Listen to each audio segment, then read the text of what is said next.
रहमत आलम नबी नूरे मुजस्सम साहाबीरा तोर बनाय ओय नबीजिर घाम अल्लाहुम्मा सल्ली अला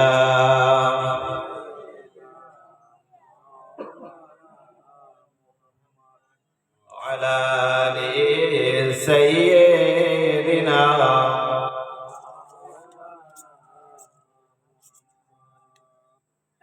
আলহামদুলিল্লাহ। আল্লাহ পাকের অশেষ রহমত ও নিয়ামত যে আল্লাহ পাক রব্বুল আলামিন আমাদিগকে ভালোবেসে মহব্বত করে পবিত্র মাহফিলে বসার মতন তৌফিক দিয়েছেন। সে মহান রব্বুল আলামিনের দরবারে অসংখ্য শুকরিয়া আদায় করি, সকলে বলবো আলহামদুলিল্লাহ। বিশেষ করে আল্লাহ তাআলা আরো শুকরিয়া আদায় করি যে আল্লাহ পাক আমাদের মতন নগণ্য গুনাহগারদের দ্বারাই এই মজলিসকে আল্লাহ সূচনা করেছেন। তো আসুন আমরা সকলে সেই মহান রব্বুল আলামিনের দরবারে আর শুকরিয়া আদায় করি, সকলে বলুন আলহামদুলিল্লাহ। তারপরে পরে জানাই বিশ্ব নবী বিশ্ব নেতা সরকারে কায়নাত সাইয়্যিদুল আম্বিয়া আহমদ মুস্তাফা মুহাম্মদ মুস্তাফা হুজুরে পাক সাল্লাল্লাহু আলাইহি ওয়াসাল্লামের দরবারেতে অফুরন্ত দরুদ ও সালাম, সকলে বলুন সাল্লাল্লাহু আলাইহি ওয়াসাল্লাম। তো আজকে সময় ও সংক্ষেপ, বেশি তেমন কিছু বলার কিছু নয়। প্রথমে একটা কোরআনের এক ছোট্ট আয়াত তেলাওয়াত করেছি, যে আয়াতের ভিতরে আল্লাহ স্পষ্ট ভাষায় জানিয়ে দিলেন, হে ইমানদারগণেরা, তোমরা নিজেরা বাঁচো এবং নিজেদের পরিবার পরিজনদেরকে জাহান্নামের আগুন থেকে বাঁচাও। ছোট্ট একটা আয়াত।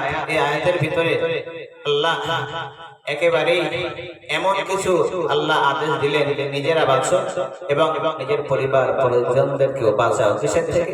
জাহান্নামের আগুন থেকে। আজকে আমাদের বাড়িতে যদি আগুন লেগে যায়, তাহলে আমরা কি করি? সেই আগুন নেভানোর জন্য আমরা চেষ্টা করি, যাতে করে বাড়িতে যে সমস্ত মানুষজন আছে, বিবি বাচ্চা থেকে শুরু করে যারাই আছে পরিবার, তারা যেন কেউ আগুনে পুড়ে না যায়। তার জন্য আমরা শত চেষ্টা করি আমার পরিবার পরিজনদেরকে, আমার স্ত্রী, আমার সন্তান, তাদেরকে বাঁচানোর জন্য। তো আল্লাহ বললেন, তোমরা নিজেরা বাঁচো এবং নিজের পরিবার পরিজনদেরকে বাঁচাও জাহান্নামের আগুন থেকে।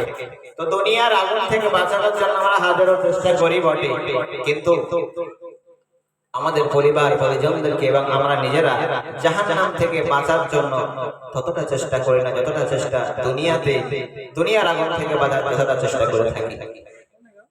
তো সেই পরজগতে কিয়ামতের পরে যখন জান্নাত জাহান্নামে মানুষ চলে যাবে, কিছু মানুষ জান্নাতে যাবে, আবার কিছু মানুষ জাহান্নামে যাবে। সেই জাহান্নাম থেকে আমাদের বাঁচতে গেলে নিজেকে প্রথম সৎ হতে হবে, নিজেকে আল্লাহ ওয়ালা হতে হবে, নিজের পরিবার পরিজনদেরকেও আল্লাহ ওয়ালা বানাতে হবে। আর আল্লাহ ওয়ালা নিজে হতে গেলে আমি নামাজ পড়ি না, রোজা রাখি না, গালিগালাজ করি, ঝগড়া বিবাদ করি, পরের আল ঠেলি, বিভিন্ন ফিতনা ফাসাদের সঙ্গে যুক্ত আছি, আমি হাজারো বারবার যদি বলি আমি ভালো হব, কখনো সম্ভব নয়। আমি আল্লাহর ওলি হব, হাজারো দোয়া করলেও সম্ভব নয়। যতক্ষণ না পর্যন্ত নিজে থেকে নিজে সংশোধন না হব, যতক্ষণ না পর্যন্ত নিজের চরিত্রকে পরিবর্তন না করব, যতক্ষণ না পর্যন্ত নিজে নিজে সমস্ত খারাপ দিকগুলো না ছাড়বো, তত সময় নিজে আল্লাহর ওলি হতে পারবো না। আর নিজের পরিবার পরিজনদেরকেও হাজারো তাদের পেছনে যদি আমরা তাদের জন্য দোয়া করছি যে আমার সন্তানকে আল্লাহ তুমি আল্লাহ তোমার ওলি বানিয়ে নাও, আমার স্ত্রীকে তোমার মাহবুব বান্দি বানিয়ে নাও, দোয়া করছি বটে, কিন্তু সেই স্ত্রীর জন্য আবার এমন পোশাক কিনে দিচ্ছে যে পোশাকটা শরিয়ত বিরোধী। আমার মেয়েটার জন্য এমন কিছু পোশাক কিনে দিচ্ছে যে পোশাকটা শরিয়ত বিরোধী, পর্দার খেলাফ, এমন পোশাক তাকে আমি পরিয়ে দিচ্ছি, আবার বলছি আল্লাহ আমার সন্তানকে তোমার নেককার বানিয়ে দাও। সম্ভব? সে সন্তানকে নেককার হবে বলে মনে হয় না। তাহলে নিজে যেমন ভালো হতে হবে, নিজের পরিবার পরিজনদেরকে ভালো করতে গেলে তাদের আখলাক, তাদের চলাফেরা, তাদের সর্ব বিষয়টা আপনাকে খেয়াল করতে হবে। যখন কোন বান্দা আল্লাহকে পাওয়ার জন্য এগিয়ে যায়, আল্লাহর রাস্তায় অগ্রসর হয়, আল্লাহর রহমত তার দিকে আরো বেশি বেশি, তার দিকে আল্লাহর রহমত ধাবিত হয়। জোরে বলুন সুবহানাল্লাহ। তাহলে আমি যদি আগিয়ে না গেলাম, তাহলে আমি কেমন ভাবে আল্লাহকে পাবো? আজকে অনেক মানুষ বলে যে বর্তমানে আল্লাহর ওলি আর নেই। আগের যুগে দাদা হুজুর পীর কাবার রহমাতুল্লাহ আলাইহি, সুফি ফাতে আলী ওয়াইসি রহমাতুল্লাহ আলাইহি, খাজা মাইনুদ্দিন চিশতি রহমাতুল্লাহ আলাইহি, মুজাদ্দিদ আল-ফিসানি রহমাতুল্লাহ আলাইহি আগেকার যুগে আল্লাহর ওলি ছিল, বর্তমানে নেই। আসল কথা কি জানেন? সব থেকে বড় কথা হলো এটাই, আজকে আমরা গোনার ভিতরে এতটাই নিমজ্জিত রয়েছে, গোনার ভিতরে আমরা হাবুডুবু খাচ্ছি, যার কারণে সেই ভালো মানুষ আমাদের চোখে পড়ছে না। এটাই হলো মূল বিষয়। কেননা যদি আল্লাহর ওলি না থাকে বর্তমান সময়ে, তাহলে দুনিয়াকে আল্লাহ ধ্বংস করে দিতেন। কেননা হাদিস শরীফে এসেছে আল্লাহ বৃষ্টি বর্ষণ করেন, আল্লাহ রিজিক দেন, ওলিদের উসিলায় আল্লাহ বৃষ্টিটা বর্ষণ করেন। জোরে বলুন সুবহানাল্লাহ। তাহলে আজকে যে আল্লাহ আমাদেরকে বাঁচিয়ে রেখেছেন বিভিন্ন আযাব গজব থেকে শুরু করে আল্লাহ আমাদের সমস্ত নিয়ামতগুলো দিচ্ছেন সেই ওলিদের উসিলায়। কিয়ামত পর্যন্ত ওলি থাকবে। যেদিন আল্লাহর ওলি, আল্লাহ বলার মানুষ একজনও থাকবে না, সেদিন আল্লাহ কিয়ামত সংঘটিত করবে। আল্লাহর ওলি আছে। আজকে যারাই বলে ওলি নেই, আসল কথা হলো তারা গোনার ভিতরে, নাপাক নোংরার ভিতরে হাবুডুবু খাচ্ছে। এতটাই হাবুডুবুর ভিতরে তারা রয়েছে, তাদের চোখের সামনে ছানি পড়ে গিয়েছে, তারা আল্লাহর ওলি দেখতে পায় না, শয়তান দেখতে পায়। এমন মানুষ আছে।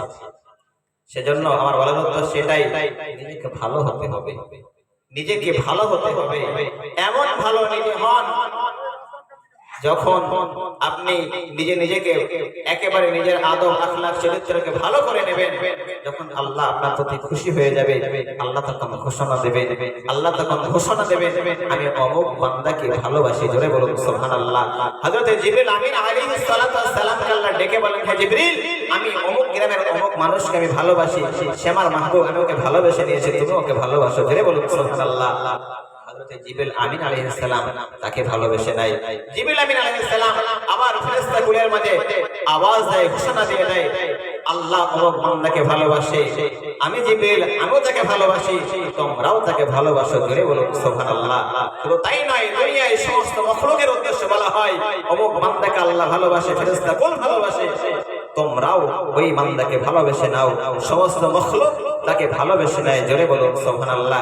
এমন মানুষ আমাদের হতে হবে, এমন বান্দা আমাদেরকে হতে হবে, যে বান্দা হলে, যে মানুষ হলে স্বয়ং আল্লাহ ভালোবাসবেন। দুনিয়াতে আপনি দুনিয়াতে নেতার অনুগত হওয়ার জন্য, নেতার ভালোবাসা পাওয়ার জন্য, দুনিয়া অনেক মানুষের ভালোবাসা পাওয়ার জন্য আপনি অনেক কিছু করে থাকেন।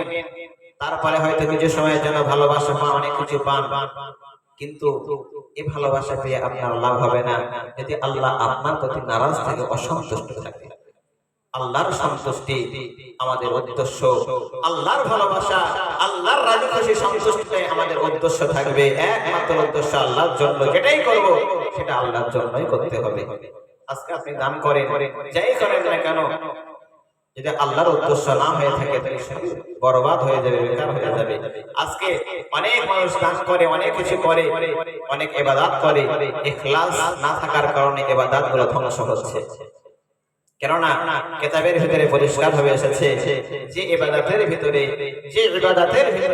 ইখলাস নেই, সেই ইবাদত আল্লাহর দরবারে গ্রহণযোগ্য নয়। ইখলাস কি?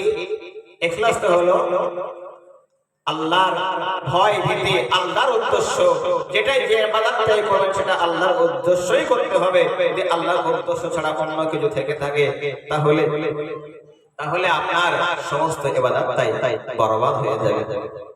আচ্ছা, আর লম্বা চওড়া নয়, এখানেই সংক্ষিপ্ত করলাম।